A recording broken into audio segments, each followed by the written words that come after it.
President Biden claims GOP wants to sunset entitlements. What about Clinton, Obama and then-SEN Biden? During President Joe Biden's State of the Union speech, he got booed after accusing some Republicans of seeking to sunset some of the so-called entitlements, SP1. Biden said, instead of making the wealthy pay their fair share, some Republicans want Medicare and Social Security to sunset. Anybody who doubts it, contact my office. I'll give you a copy. I'll give you a copy of the proposal. It is certainly true that President George W. Bush set up a bipartisan commission to address the long-term problem with Social Security solvency. Their 2002 report proposed allowing workers to devote a portion of their Social Security contribution to a private account to invest, for example, in the stock market for a better rate of return. The report concluded, Social Security will be strengthened if modernized to include a system of voluntary personal accounts. Personal accounts improve retirement security by facilitating wealth creation and providing participants with assets that they own and that can be inherited, rather than providing only claims to benefits that remain subject to political negotiation. It is also true that Bush abandoned the plan after Democrats denounced it as a risky scheme to privatize Social Security. But it is equally true that both Democratic presidents Barack Obama and Bill Clinton called Medicare, Medicaid and Social Security, without reforms, unsustainable. As for Biden, as senator in 1975, he proposed re-examining every federal program. In a floor speech, he said, "One thing that we must do is to begin reviewing existing programs to determine whether they are still effective and whether they are worth the money that we are putting in them. We must eliminate the wasteful ones." Awkward. Obama set up a bipartisan, Federal Deficit Commission that made several recommendations. About its final report, ABC News wrote, the president had tasked Commission co-chairman Erskine Bowles and Alan Simpson with devising a plan to reduce the deficits and redirect the country from its unsustainable fiscal path.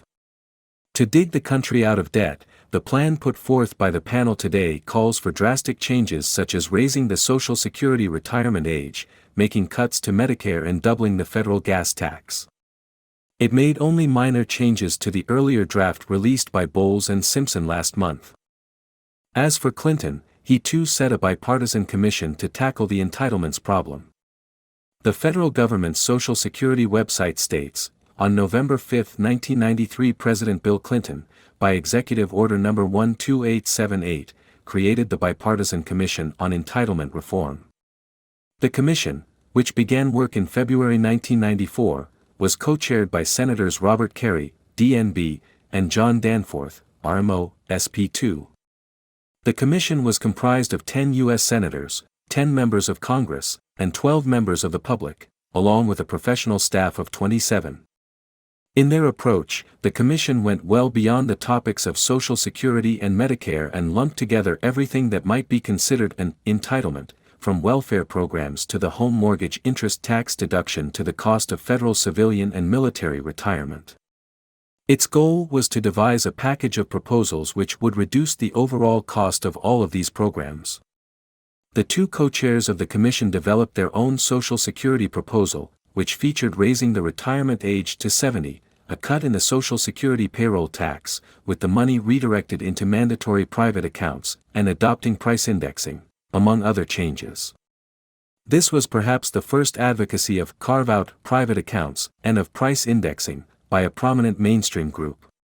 Were those Democratic presidents, both of whom established commissions on entitlements, seeking, to use Biden's characterization, to sunset these programs? The federal budget devotes about half of its spending to the entitlement programs, Social Security, Medicare, Medicaid and Obamacare. Then there is income security, which includes general retirement and disability insurance, federal employee retirement, disability and military retirement, unemployment compensation, housing assistance, nutrition assistance, foster care, supplemental security income, and the earned income and child tax credits. Throw in national security and interest on the debt and there's almost nothing left. Both Republican and Democrat presidents concede that without reforms these programs are unsustainable, yet members of both parties attack reform as risky and irresponsible. Meanwhile, the clock keeps ticking.